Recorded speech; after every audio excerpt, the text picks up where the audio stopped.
What's good? Welcome to the news. What's good? Welcome to the news. What's good? Welcome to the news. Tap, tap, tapping on top of rocks. Tap, tap, tapping on top of rocks with spirines attached to them. Tap, tap, tapping on them onto the ground with little nails so that they try to spring bits of water from underneath. That is how the theme of today is positioned. Oh yeah, what we're meaning is that we are working towards putting little spikes into the ground and tap, tap, tapping on top of them with little rocks so that they try to speak to the ground, and the back and forth connection of the interaction and the spark and the physical intertwining between the two is possibly able to sprout water from the ground. And we're just sort of testing around.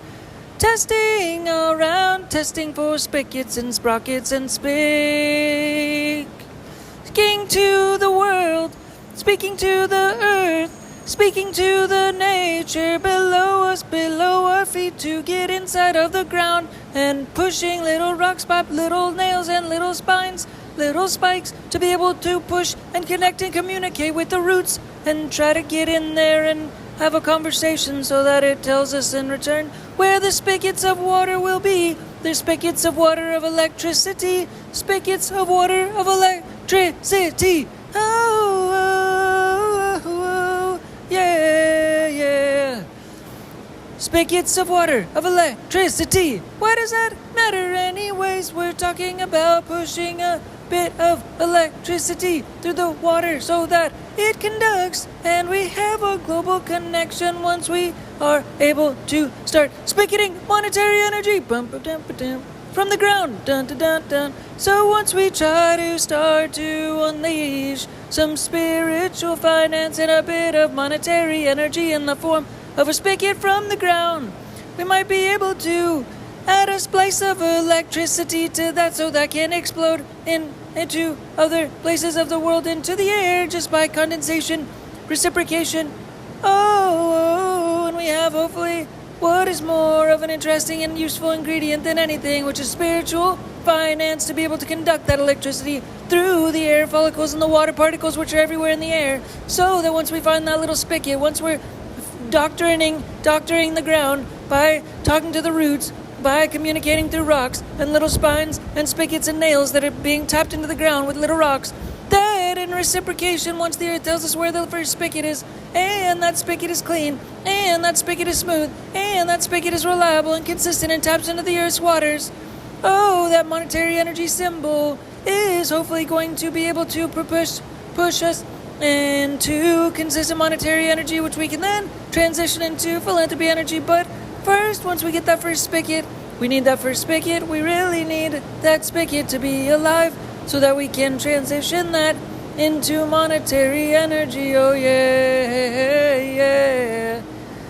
And right now, I have like an old friend, and if he's in any way a symbol of some kind of productivity, then that symbol also can be hopefully a conductivity of a human energy source that can sponsor more business energy and philanthropic energy and also monetary energy at the core. Oh yeah, yeah, yeah.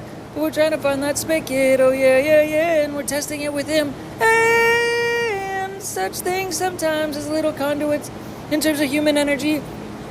Being conduits is somewhat is like spigots of energy to be able to lead to monetary energy spigots that are at the bottom of that. And if there's any form of success, we'll be able to try to continue to trade upon that type of energy that is, in essence, an attempt at some kind of collaborative energy. Oh yeah.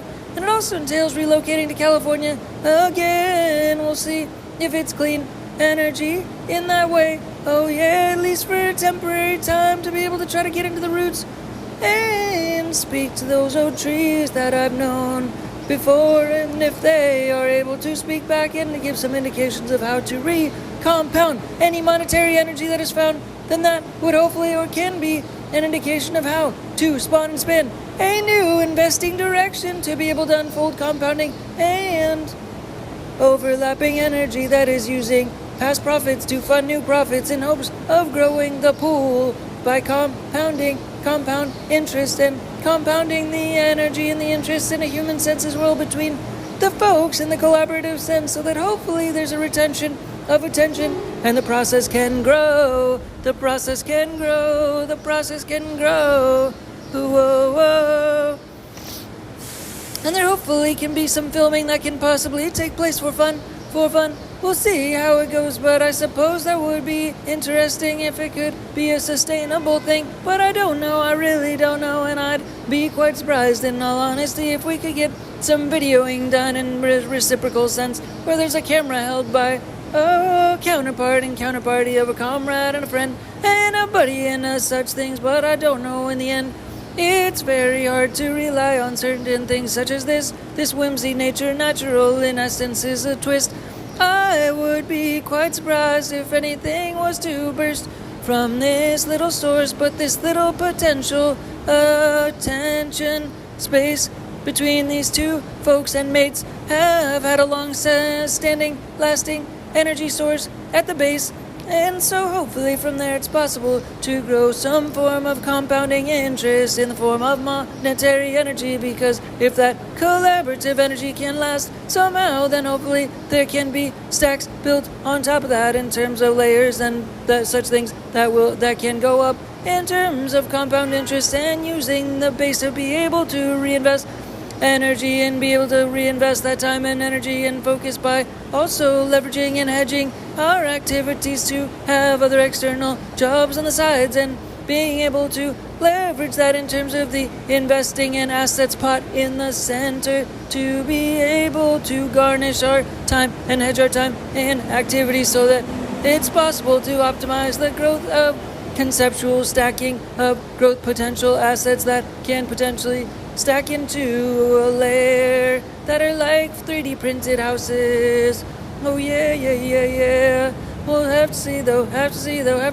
It'll be like being back in California and opting to drive a car again, oh yeah, and having to maybe do that for a couple dollars as well, just to get a little bit of shifts in energy in terms of a mental sense. Oh yeah, but still earning money while at the same time driving some people around and the California state. Perhaps we'll see how that goes though, and I'll keep you posted because some people in that state are a bit more familiar to me, and we'll have to recircle around that way to the base of the roots again to try to then again be able to travel again further beyond that in a further later sense. Oh yeah, like to other countries and such things, to find audiences, to continue to find audiences, not in just the digital space, in the digital marketing space, but also in the physical space, in the physical world, in physical countries, going to visit spaces, maybe like down south, the outback, out back in the backyard. Oh, to continue to look for more spigots of energy and monetary and personal and people energy, searching the world for audiences, yeah. Continuing to search for audiences,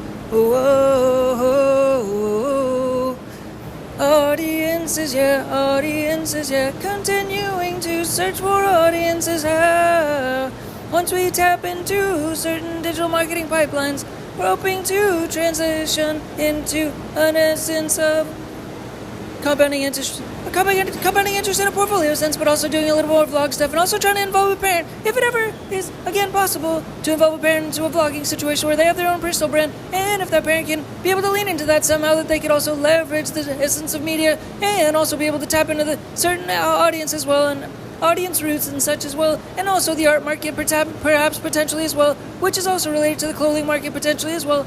So the art market and the clothing market conceptually are related, and they conceptually can connect to our use of AI art, which is conceptually leaning into our use of journalism and conceptually using the conceptualization of using NFTs, which are symbols of other things but can also be sold in a similar sense as the art world. Oh yeah, but we also want to try to leverage the art world that it still exists today, because that art world still exists today, and that still has a price tag attached, which is a pretty steep price tag for entry and such things for these products to exist, and they are out there and they are in galleries and they still sell sometimes. It is cool.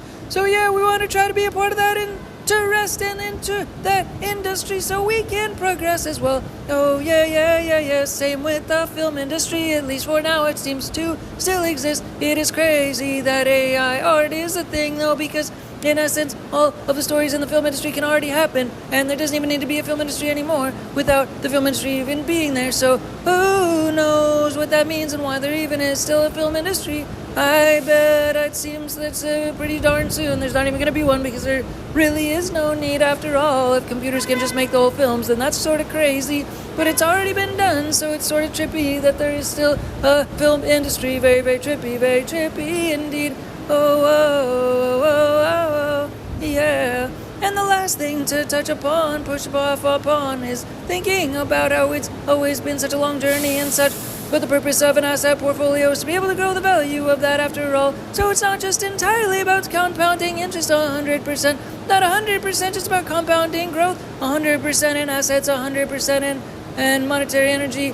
Growth assets 100,000% as well. There's also a thing called saving. Which is like the bottom end of the growth continuum, if you will. It's also it's widening the gap for the value that's entailed inside of a portfolio by pushing down on the expenses as hard as possible to be able to also grasp that line on the bottom end so that the expenses on the bottom line are also down, and that therefore more assets can be re-entered into the compounding interest and the reinvestment aspect of the portfolio, and that hopefully that gap and that aperture can widen from doing a bit more reinvesting of assets that are inside the portfolio in the long-term sense by being able to know, hopefully more so, about how to leverage living with less in the world, living with less, having less entirely, so that in terms of not necessarily having a whole bunch of people to compete within my industry, within this industry of spiritual finance necessarily, in terms of looking around and not necessarily having too many things and other people in that space.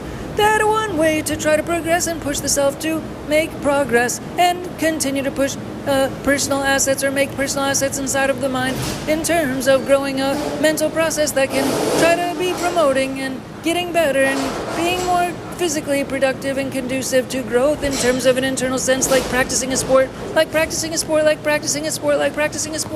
again and again and again. One way to do that is to, in essence, just push the self down into worse places and instances to be able to have to deal with more irritation or aggravation or things that are just kind of like discomforts is what I guess I mean, like depriving the self of luxuries, comforts, creature comforts, the ability to have, conveniences and such things, and taking those away from the self so that the self is not getting those gratifications of little comforts and creature comforts and such things, and minus having those creature comforts, that it causes a widening of a gap in terms of the assets that exist in the portfolio, so that also the saving side of the portfolio continuum, which is the bottom side of the continuum, the top side of the continuum is adding more assets and energy and asset energy and compound interest and monetary energy to the top end of the portfolio. Basically, that's where the portfolio value is growing most directly, is from monetary energy being added to that top end side of the portfolio value. But then on the bottom side of the value, you have the saving side of the value. When you save money, for example, that is also adding value from the bottom end of the portfolio, because it's money that would have been spent in other directions,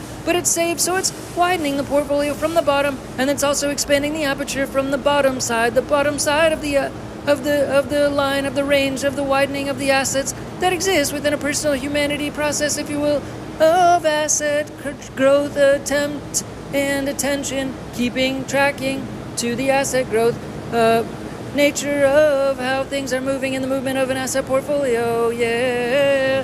And so what I mean by depriving of the self of not exactly getting those things that you want when you want them necessarily, and such things, by reinvesting that lack of getting those creature comforts, it's not only saving, but it's saving the mentality from getting those endorphins and that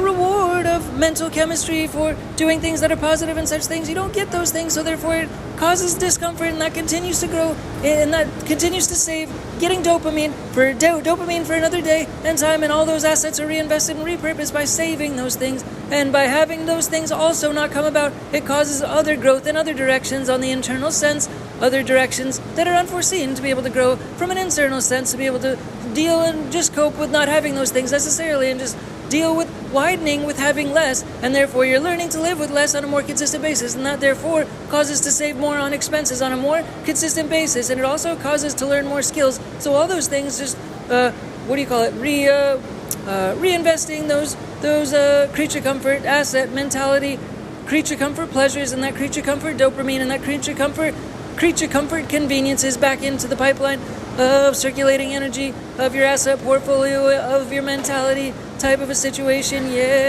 is a way to, in essence, widen the value in the portfolio sense. From the bottom side, by just creating that bottom end value in terms of mental assets that grow a way to be able to save more in the long run, because you don't need more in the long run, because realistically as humans all you really need is food to be able to consistently exist in a hopefully healthy way and such things, as well as a clean mentality to a degree, which is something that nature helps to try to provide if possible, just by connecting purely with nature and less almost with other humans in a certain sense, because that is an ideal way to just be clean as possible. So from a personal human sense, being able to grow those assets and not being able to need a lot of money to be able to live on all those things by connecting to nature and being able to appreciate nature and have the most with the least, the most value with the least, being able to consistently live with almost $0 for that reason, and be able to push the self into living with a lack of conveniences and being able to grow the mentality by being able to have that ability to do that is a saving mechanism, which on the bottom end of the portfolio causes to spend less money, spend less monetary energy, and therefore it causes the ability to repurpose that energy, recompound interest, reinvest that energy back into the portfolio and the pipeline from the bottom end aspect of the portfolio, and it continues to widen the aperture of the value of the monetary energy within the portfolio. So it's going to reinvest and resist and sacrifice and reinvest creature comforts a lot of the times, and take the longer road sometimes just to be able to reinvest that dopamine aspect, to be able to put it back into the process and pipeline, to be able to make the self a little bit more uncomfortable on the front end, to be able to therefore have longer term ability to grow a greater interest portfolio by just being able to sacrifice more on the front end, being able to be happier with less, being able to be happy with less materialism, and be happier with less comforts and such things, because that's more about like the grid of nature and being comfortable in nature anyways. So it's the best, it's ideal to have no expenses in the sense if it's possible, to widen the business portfolio and be happy and such by connecting with that nature aspect from a bottom end side of the portfolio. And then in the meantime, still continue to grow assets on the top end of the portfolio. So that aperture is continuing to widen, and that compound interest is able to compound that much further and that much more significantly from an energy sense, from an energy standpoint, by having that many less expenses, because you're continuing to reinvest and repurpose and reallocate those assets into a portfolio, so they reassess and recompound and recirculate within a portfolio, and they regrow in terms of an energy standpoint, in an energy sense, continue to grow and stack and compound upon themselves, because there's more to work with, because the aperture is widening from both the top and the bottom ends of the portfolio. All right, that's all for now. Thanks again, Dinky Tehc. Bye. Peace, bye.